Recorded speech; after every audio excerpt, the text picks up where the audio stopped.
बाबा जी ने कहना पड़े घर में डांग बाजे है रुकी को नहीं। बाबा जी प्रणाम करो। खुश रहो चला।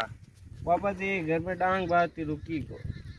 चला डांग तो रोक दे हूँ क्यों जी एक काम करना पड़े तने करते हैं तो चला आ कैन ले ले। हाँ चोटी हूँ ले लूँ मारा हक आ गया।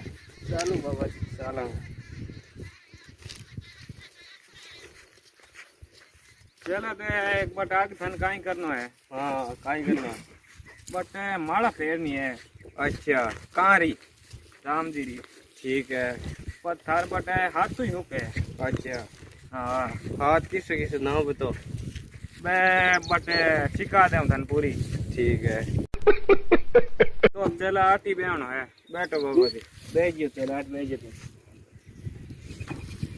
तो बाबा जी बनीम कहीं चला ये बनी में आटो है।